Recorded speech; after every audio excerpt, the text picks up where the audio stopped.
Kain po.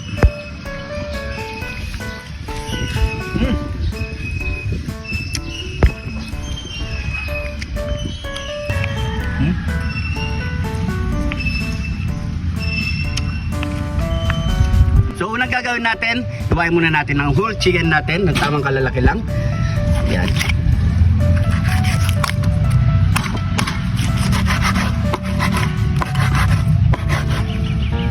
Dito tayo ngayon sa sa likod ng barangay hall ng Sapa Libutan. Ayan, no? Shout out sa mga taga Sapa Libutan diyan.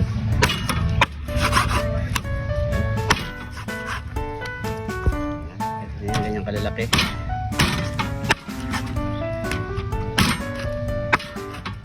Ating mais.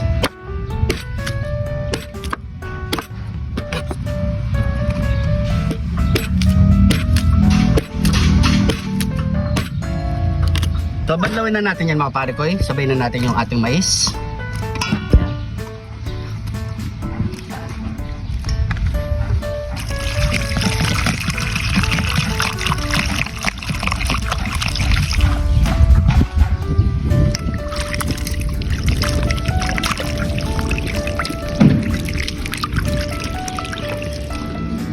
Ginagawa mo dyan, pare ko.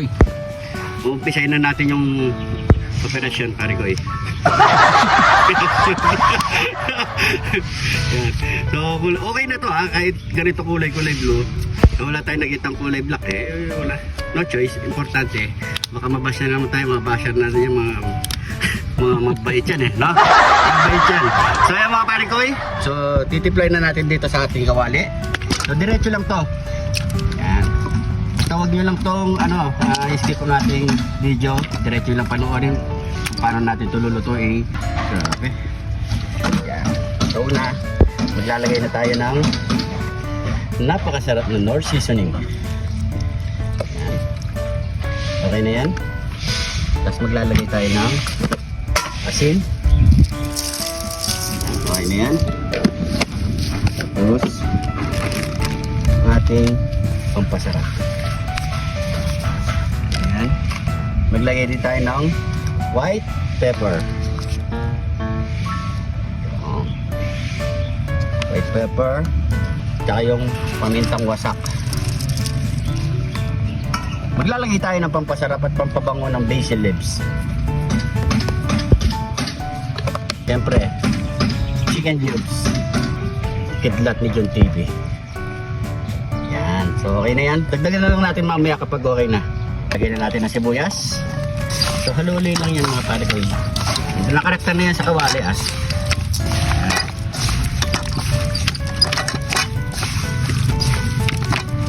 So maglalagay lang tayo ng konting tubig.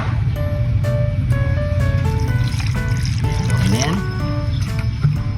Haluin natin ulit para magluot yung lasa inilagay natin. Yan. So ito mga pare ko Nestle cream to Yan. Lagyan na natin. 2 pirasong malaking Nestle cream.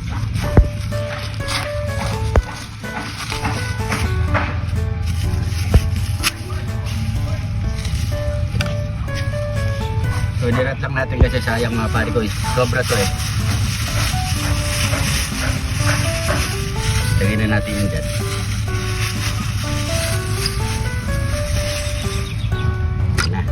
Wala na plastic o meron pa. Walang kawala.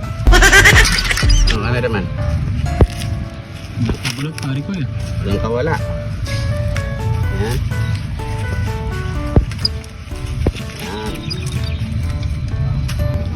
So ito na, takpan na natin yan. Lulutuin natin to sa nasa konting apoy lang mga pare ko. Huwag natin biglain 1 oras pagluluto mga pare ko. So abangan nyo na. Siyempre mga pare ko, gusto ko lang i-shout out ang ating mga supporters natin dyan dito sa John TV. Solid, maraming salamat sa inyo mga pare ko. Siyempre kay Ace Despues, aka Asyong ng Europe. Thank you so much pare ko sa suporta. At siyempre kay pare ko Jojo De Jesus ng Marisol Angeles City. At siyempre kay Boss Dan Bondok ng UK. Thank you so much mga pare ko. God bless. Ayan mga pare ko, may nakakilala sa atin dito na viewers natin. Ayan.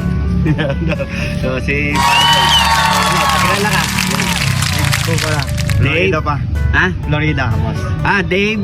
Dave Santos. Dave Santos ng Florida. Ayan, thank you. Thank you, pare ko. Buti napatpat ka dito. Thank you. Ayan, nagtatrabaho siya doon sa may construction. Ayan, mamaya pagtapos kong kumain dito, may extra ako sa kanila. Okay, thank you, man. Gusto siya mag-shoutout yung mga kakilala niya, pamilya niya. Ayan. Shoutout pala sa mga kapamilya ko dyan sa Florida. Mga barkada ko dyan. Ayan, sa Florida kasi malaki Florida. Si Settle, Palmayo. Settle Palmayo. Ayan, saka sa family mo. Ayan, shoutout din po sa mga pamilya niya. Ayan, thank you po. Okay. Wow, thank you. So yun mga pare ko, siyempre, habang hinihintay natin, silipin natin yan kahit 30 minutes lang. So yung ganyan ang itsura niya. Ayan, bawasan pa natin yung tubig niya. Ha? Dami ko ng pare ko, bango eh. So yung pagkaluto nito pare ko, tawag dito, mabilis ang Pakalugkog. pakalugkog talaga, no? Parang isda. Hindi, ano to, spicy chicken with yellow corn. Diba? Okay. Ganda na yung turo, pare ko eh. Ewan ko lang kung meron nang nakagawa nito, nakaluto nito. Comment nyo lang sa baba mga pare ko. So takpan natin uli, bigyan pa natin ng 30 minutes mga pare ko. So yan, mamaya mga pare ko, pag magmumubang tayo, kwento natin yung about kay Arnold. Ayan. Pagkatapos ng mahabang oras mga pare ko, ayan na ang kinalabasan. So okay na yan, kailangan huwag natin masyadong patuloyin, pero medyo meron tayong sabaw-sabaw. Ayan.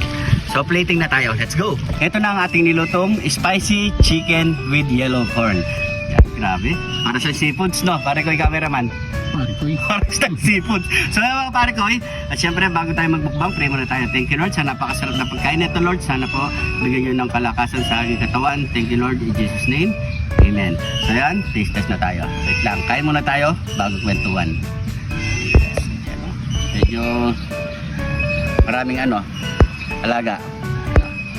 Kain po.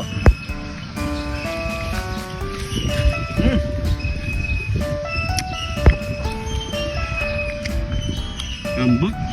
Grabe. Sabay mo mukha nun.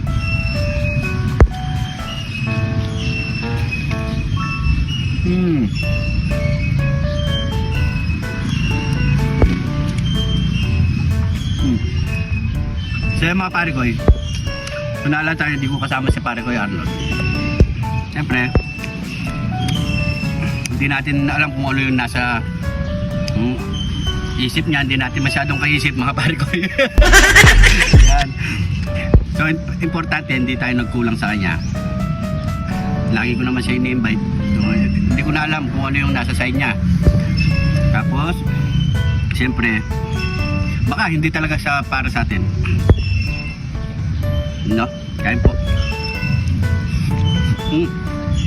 Sarap. Kain po.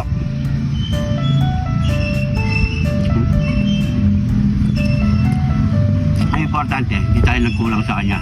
Ayan, gusto natin siya tulungan, pero parang ayaw niya pagpatulong.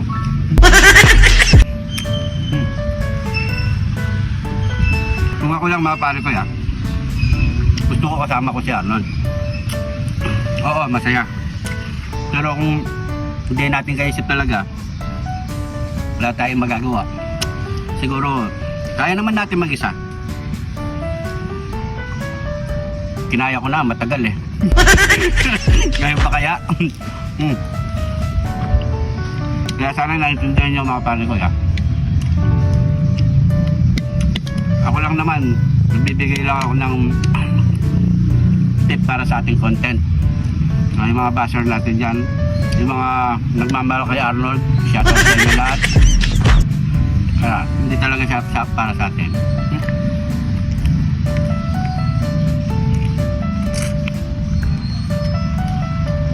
Siguro naman, hindi ko siya ipopost kung ayaw ko siyang kasama.